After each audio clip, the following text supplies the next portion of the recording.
Konting komento lang dito sa napabalitang si Boyeng Rimulya ay nagsasabing may mga congressman daw na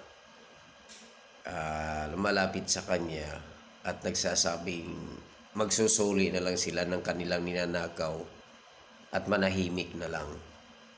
O, di ba? Sa sariling bibig ni Boyeng Rimulya lumalabas na mayroong talagang mga congressman na nagnanakaw.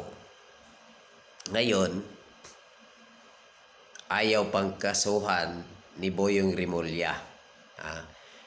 Ang gusto pa ngayong gawin ni Boyeng Rimulya ay ariglohin ang taong bayan. Bakit ariglohin? O, di ba? Bakit ganun ang sinasabi niya na magsuli na lang yung mga congressman sa kanilang mga ninanakaw at manahimik na lang? Oh. Alam mo pala, Boyeng, Butyok Rimulya, no? May mga tao talaga, congressman ng mga nagnanakaw, ba't di mo kinasuhan kagad? Tapos kakaso-kaso ka kagad sa iba. Lalo na ngayon na si Villanueva gusto niyang ipatanggal sa Senado dahil ipatupad niya yung dating naging ombudsman, yung babae. Yun pala, absilto na si Villanueva doon. O, di ba? Tapos ang dami na ngayong lumalabas sa social media na nagbablog tungkol ng mga bumapabor sa mga Marcos, no? Parang loyalist na mga vlogger.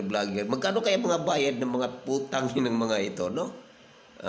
Isipin mo, nagbablog pa sila na kaya daw galit daw sila si Sara Duterte at iba pang Duterte supporter, ayaw kay Boyeng Rimulya na maupo. Mga ulol ito, mga vlogger na ito, no? O talagang naulol dahil may bayad.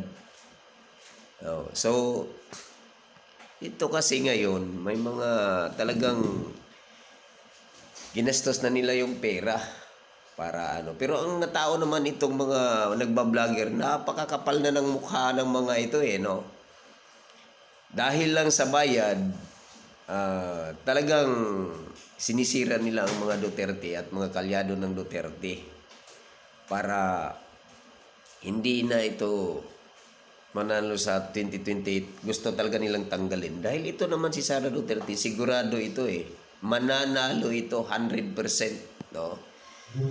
So, itong mga vlogger na ito, ang daming mga vlogger na lumalabas ngayon sa social media na kung ano-anong papuri, kung ano-anong mga ginagawa para suportahan ang bangag na administrasyon na ito, no? Sige lang. Pag si Sara Duterte nakaupo na, lahat kayong mga Marcos supporter, magtago na kayo sa ninyo, lungga ninyo. Kasi ito lang mangyayari niyan Sikapin talaga ninyo na hindi makaupo si Sara sa 2028 na maging presidente. Pero ewan ko lang pag naupo si Sara, sigurado yan si Boyeng Rimulya, tanggal yan, magkapatid na Rimulya. Ang kaso ni Marcos, pabuksan uli. Ang kaso ni Bilda, pabuksan uli. Ang kaso sa anak ni Boyeng Rimulya, pabuksan uli ng taong bayan. At langdang ito, pababayarin pati mga congressman, babawian ng yaman yan kasi mga nakaw yan sa pira ng kaban ng bayan. Tandaan nyo yan. At kayong mga vlogger kayo, ngayon, hindi nyo iniisip yung mga paninira ninyo. 1 taon o 2 taon na lang ang hihintayin para kayo matanggal sa pwesto. Tandaan nyo yan.